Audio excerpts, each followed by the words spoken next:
नमस्कार, myself Mayurika JB, lecturer in Electronics Department in Government Polytechnic College, Jodhpur. आज हम पढ़ेंगे फाइनल ईयर का subject 307 linear integrated circuit and design का chapter number 2 operation amplifier का topic number 2.7 operation amplifier parameters and it's measurements का part 2।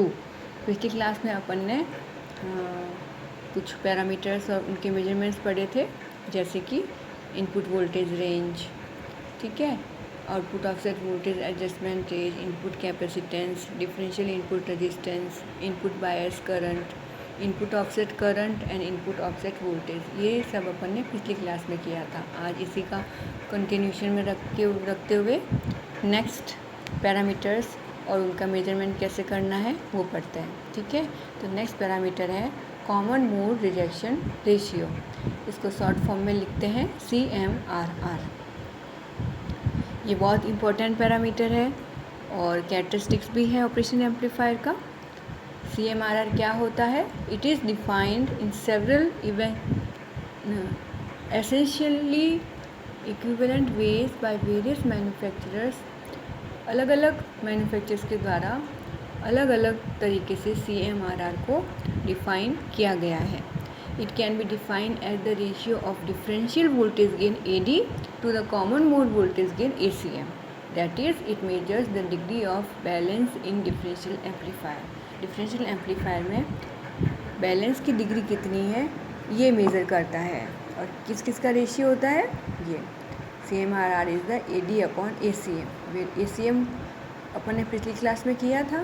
Common mode voltage gain है ये वाला, यहाँ पे अपन ने निकाला था ACM।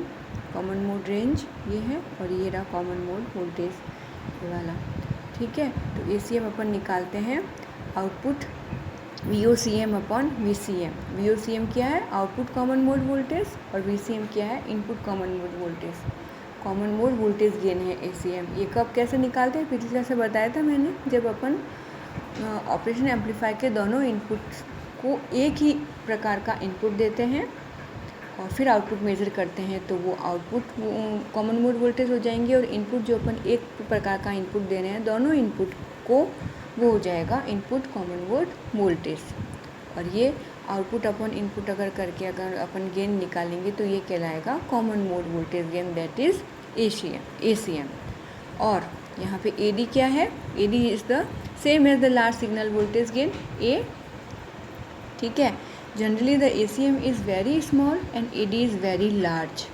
जनरली ये जो AD होता है वो बहुत ज़्यादा होता है और ACM जो होता है वो बहुत कम होता है। Therefore the CMRR is very large, इसलिए CMRR भी क्या होगा? बहुत ज़्यादा होगा। और आइडियली अगर इसकी वैल्यू अपन माने तो क्या मानेंगे? इनफाइनाइट। मतलब जितना ज़्यादा किसी भी ऑपरेशन एम्पलीफायर का CMRR होगा उतना ही ऑपरेशन वाइज ऑपरेशन एम्पलीफायर अच्छा माना जाएगा, ठीक है। For commercial op amps CMRR is lies in the range of 60 to 100 dB and for the 741C जो कि अपन पढ़ रहे हैं इसके लिए CMRR होता है 90 dB टिपिकली, ठीक है। The higher the value of CMRR the better is the matching between two input terminals and the smaller is the output common mode voltage, ठीक है। जितना ज़्यादा CMRR होगा उतना ही दो इनपुट टर्मिनल्स के बीच की मैचिंग अच्छी होगी। तो जितना ज़्यादा CMRR होगा ऑपरेशन एम्पलीफायर उतना ही अच्छा माना जाएगा। तो बहुत इम्पॉर्टेंट पैरामीटर है common mode rejection ratio operation amplifier के केस में। तो इसलिए तुमको पता होना चाहिए, अच्छे से पता होना चाहिए कि क्या होता है और कैसे मेज़र किया जाता है, ठीक है। This is all about CMRR। Next parameter है ऑपरेशन एम्पलीफायर का सप्लाई वोल्टेज रिजेक्शन रेशियो। इसको शॉर्ट फॉर्म में लिखते हैं या रिप्रेजेंट करते हैं SVRR। क्या होता है ये? The change in an operational amplifier input offset voltage range VIO caused by variation in supply voltages is called the supply voltage rejection ratio SVRR। Mathematically form में कैसे बताएंगे इसको? Delta VIO upon delta V I O अपन सबसे first parameter पढ़ा था पिछली class में, ये वही है, ये चेंज इन कितना चेंज हो रहा है, ठीक है। Where delta V I O is the change in the input offset voltage और delta V is the change in the supply voltage. इसका रेशियो क्या कहलाता है, delta V I O upon delta V क्या कहलाता है, supply voltage rejection ratio. Next parameter है, sorry ये इसको और भी कुछ बोलते हैं, क्या बोलते हैं, it is also called power supply rejection ratio, that is PSRR, and power supply sensitivity, that is PSS। It is expressed in microvolts पर वोल्ट और डेसिबल्स। किस प्रकार से एक्सप्रेस किया जाता है, इसकी यूनिट क्या है, माइक्रोवोल्ट्स पर वोल्ट, और डेसिबल में भी इसको रिप्रेजेंट कर सकते हैं। Lower value of SVRR in microvolt per volt shows better performance of the op amp. इसका क्या मतलब है कि जितना ज़्यादा SVRR कम होगा, ऑपरेशन एम्पलीफायर उतना ही अच्छा होगा, उसकी परफॉर्मेंस उतनी ही अच्छी होगी। It ranges from 10⁻⁻⁵ to 7 × 10⁻⁻⁵। For the 741C SVRR is SVR 741C के लिए SVRR की वैल्यू क्या होगी, 150 माइक्रोवोल्ट पर वोल्ट। ये SVRR, ये मैथमेटिकली रिप्रेजेंटेशन है इसका, ठीक है। क्या वैल्यू होती है इसकी, माइक्रोवोल्ट पर वोल्ट में 6.31 माइक्रोवोल्ट पर वोल्ट और डीबी में होती है 104 dB। This is all about SVRR, that is supply voltage rejection ratio. Next parameter है differential voltage gain, large signal voltage gain, वही ए जो अपन ने पिछली बार भी पढ़ा था और अभी भी पढ़ लेते हैं इसको डिटेल में। It is the ratio of output voltage to the difference between two input terminals, that is mathematically क्या होगा, A is equals to output voltage upon differential input voltage, A equals to VO upon VID। VO is the output voltage and VID is the differential input voltage. मतलब जो भी अपन non inverting terminal और inverting terminal पे जो भी अपन signal दे रहे हैं उन दोनों का डिफरेंस क्या होगा, this is called VID। Since amplitude of output signal is much larger than the input signal, therefore this voltage gain is also called large signal voltage gain, ठीक है। आउटपुट सिग्नल बहुत ही ज़्यादा होता है इनपुट सिग्नल से, इसलिए इसको अपन large signal voltage gain भी कहते हैं। अंडर द टेस्ट कंडीशंस, अगर अपन एक टेस्ट किया हुआ है उसके अकॉर्डिंग ये सर्किट बनाया हुआ है और इसके अकॉर्डिंग अगर ए अपन मानते हैं तो क्या निकाला जाएगा, ए यहाँ पे अपन ने लोड रजिस्टर लिया है greater than 2 kilo ohm and output voltage ±10 volt, 20 volt peak to peak अगर है अपने पास, इस तरीके का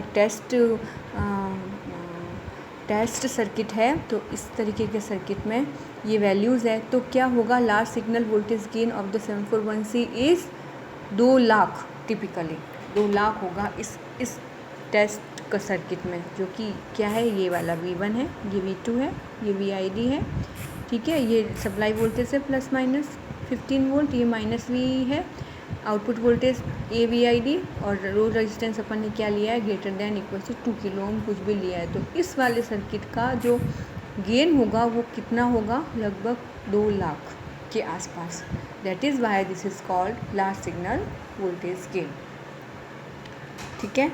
नेक्स्ट पैरामीटर है output resistance, it is represented by RO।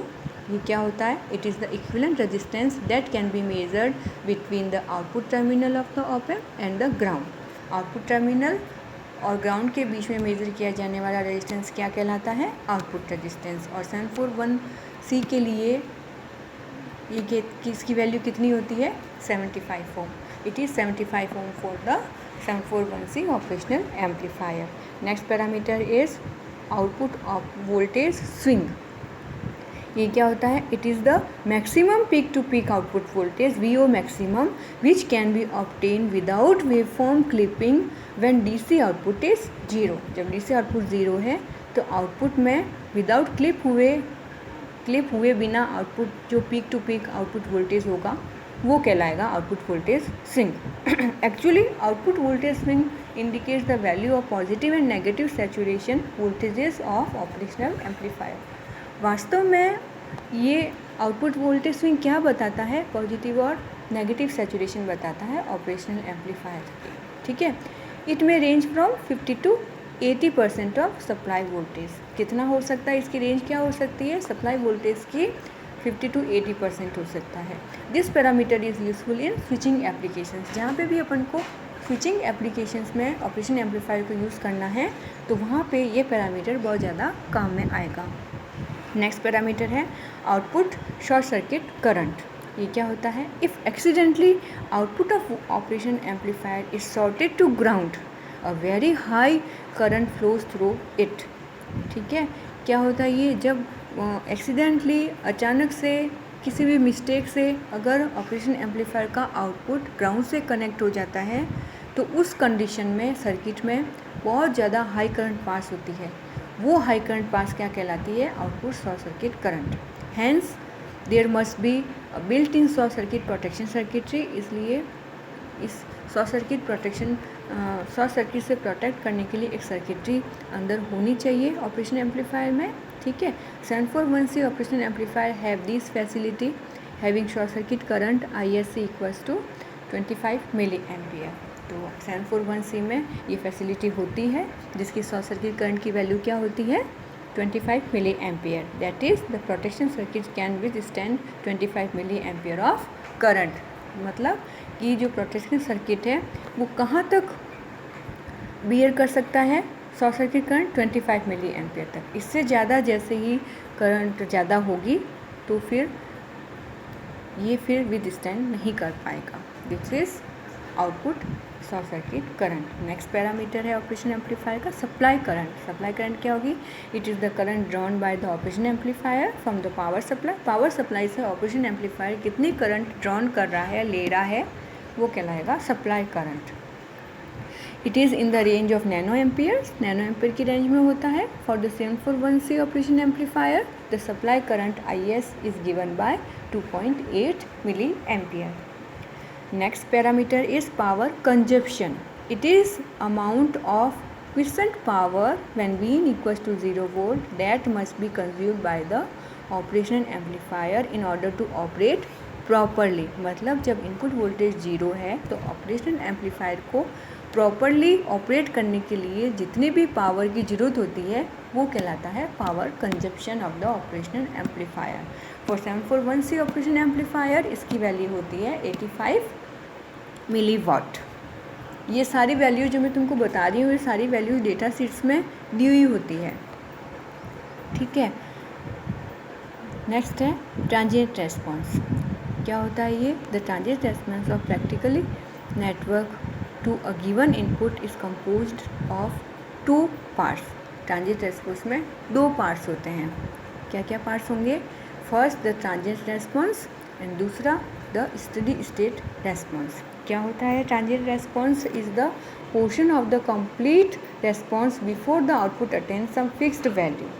Once reached this fixed value remains a steady state value and response of the network after it attains a fixed value is independent of time and is called the steady state response, whereas the transient response is time variant. The rise time and the percentage of overshoots are characteristics of the transient response. rise time और overshoot जो है वो transient response के characteristics होते हैं। तो rise time क्या होता है, the time required by the output to go from 10% to 90% of its final value is called the rise time. It is 0.3 microsecond for 741C operation amplifier. Overshoot क्या होता है, it is the maximum amount by which the output deviates from the steady state value. It is 5% of the 741C operation amplifier. This is all about transient response. बाकी जो parameters हैं और इसके measurement हैं अपन next class में पढ़ेंगे। आज इतना ही पढ़ेंगे। Thank you.